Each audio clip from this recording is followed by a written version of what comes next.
Hi friends, இன்றைக்கி என்ன பார்க்க போகிறேன்னா, நிறைய பேர் வாழ்க்கையில் தோற்று போயிருப்பீங்க. நிறைய அவமானம் எல்லாம் பட்டிருப்பீங்க. நான் எதுக்கு இந்த உலகத்தில் வாழணும், நிம்மதியாக போய் சேர்ந்துடலாம், அடி எடுத்து வைக்கிறது எல்லாமே தோல்வியில் முடியுது, எனக்கு வரது எல்லாமே கஷ்டம்தான் வருது, நான் வாழ்க்கையில் எல்லா விதத்துலையும் தோற்று போயிருக்கிறேன், வீட்டில் மரியாதை கிடையாது, வேலை செய்கிற இடத்துல மரியாதை கிடையாது, எனக்கு ஒரு நல்ல வேலை கிடையாதுன்னு நிறைய பேர் நீங்கள் கவலைப்படுறீங்க. நான் எதுக்கு இந்த உலகத்தில் இருக்கணும், உயிரோடு இருக்கணும், நான் செத்து போயிடலான்ற முடிவில் இருக்கிறீங்களா? பைபிளில் ஒரு வசனம் இருக்குது, லிவிக்டஸ் 19:28 ஒரு வசனம் இருக்குது. To not cut your body for the dead and put tattoos marks on yourself, I am the Lord.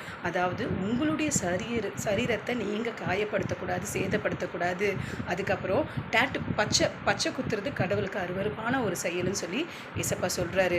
So இது கடவுளால் படைக்கப்பட்ட இந்த சரீரத்தை அவருக்கு மட்டும்தான் எடுக்க உரிமை இருக்குது. நம்ம இந்த உலகத்தில் வாழ பிடிக்கலன்னு சொல்லி நம்ம தவறான முடிவுகள் நம்ம எடுத்தோம்னா இதை விட வேதனைகளும் அவமானங்களும் வலிகளும் தான் நம்ம சந்திக்க வேண்டியதாக இருக்கும். ஸோ இந்த வீடியோ பார்க்குற யாராவது இந்த நிலைமையில் இருந்தீங்கன்னா, ஏன்டா இந்த உலகத்தில் நான் வாழ்கிறேன், போய் செத்துடலான்ற எண்ணத்தில் இருந்தீங்கன்னா ஏசப்பா கிட்ட கேளுங்க. ஏசப்பா, என் வாழ்க்கையில் கஷ்டம் தோல்வி எடுத்து வைக்கிற எல்லாமே எனக்கு தோல்வியாக முடியுது, ஏசப்பா நீங்கள் எனக்கு உதவி செய்யுங்க, உங்களுடைய கஷ்டம் எனக்கு என்னன்னு தெரியாது, நீங்கள் ஏசப்பா கிட்ட ரகசியமாக கேளுங்க, ஏசப்பா உங்களுக்கு உதவி செய்வார். ஓகே ஃப்ரெண்ட்ஸ், இந்த நெக்ஸ்ட் வீடியோ பாய்.